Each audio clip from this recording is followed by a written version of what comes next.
మంది మాట్లాడుతున్న విషయం ఏంటంటే 3 hours 20 minutes ఉంది సినిమా, చాలా పెద్దగా ఉంది అది ఇది అని చెప్పేసి మాట్లాడుతున్నారు. So as a dialogue writer కింద అంటే ఇది అంటే 3 గంటల 20 నిమిషాలు అనేది ఒక రకంగా రిస్క్.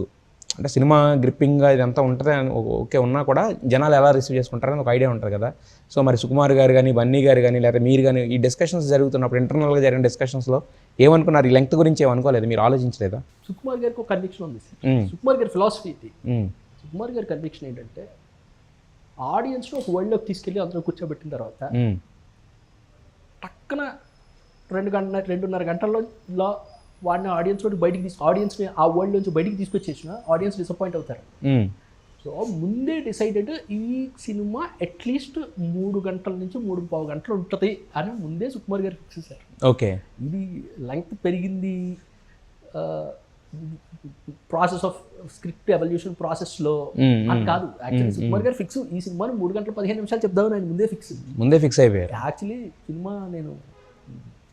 సినిమా అంతా ఆర్ఆర్ అంతా అయిపోయిన తర్వాత నేను cinema one final time cinema చూసినప్పుడు నేను సుకుమార్ గారితో నేను కూడా అదే అన్నాను ఏంటంటే యాక్చువల్లీ సార్ ఈ సినిమా 2 గంటల 40 నిమిషాల్లో మనం ఆపేసిన ఆడియన్స్ డిసప్పాయింట్ అయిపోతారు సార్.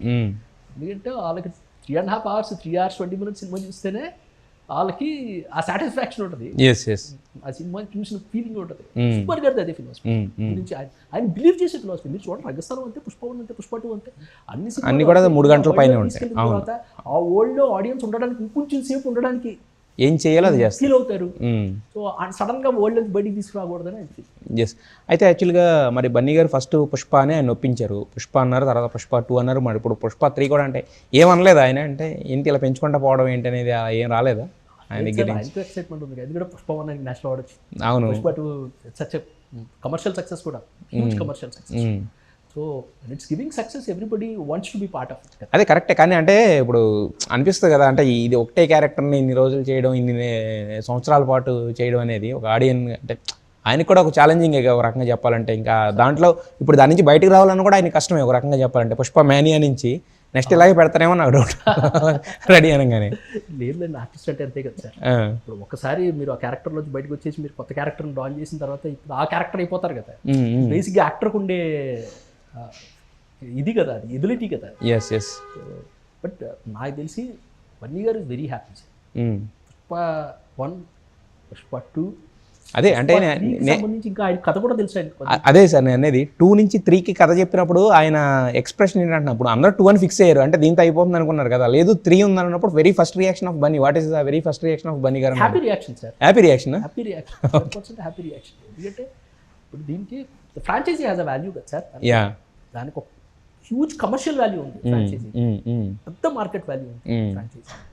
అందరికీ సక్సెస్ ఇచ్చిన ఫ్రాంచైజీ. కుమార్ గారికి సక్సెస్ ఇచ్చింది, బన్నీ గారికి సక్సెస్ ఇచ్చింది, మా అందరికీ సక్సెస్ ఇచ్చింది, మా అందరికీ నేషనల్ వైడ్ రికగ్నిషన్ ఇచ్చింది ఫ్రాంచైజ్. హిందీ బెల్ట్లోకి వెళ్ళిన ఒక పుష్ప రైటర్ అంటే యూ హ్యావ్ రికగ్నిషన్. సో మా అందరికీ రికగ్నిషన్ ఇచ్చింది. సో ఈ ఫ్రాంచైజీ కొనసాగాలని అందరం కోరుకుంటాం కదా. డెఫినెట్గా స్ట్రగుల్ అయితే ఉంది సార్. స్ట్రగుల్ ఎందుకు ఉంటుందంటే ఒకే సినిమా మీద, ఒకే ప్రాజెక్ట్ మీద మనం 5 సంవత్సరాలు వర్క్ చేస్తాం. స్టిక్ అన్ అయి ఉండాలి, సీన్స్ కొత్త సీన్స్ అనిపిస్తూ ఉంటాయి, కథ మారకూడదు, కథలోకి రావాలి సీన్స్ అన్ని, డైలాగ్ దీనికన్నా బెటర్మెంట్ అని వస్తుందని ఆలోచిస్తూ ఉంటాము, ఇన్ని ఆలోచనలు ఉంటాయి కదా. అట్లన్నిటిని స్టిక్ అన్ అయి ఉండాలి ప్రతిదాని. కష్టం, అది చాలా కష్టం కదా. బట్ దాని రివార్డ్ కూడా అలా ఉంది కాబట్టి హ్యాపీ.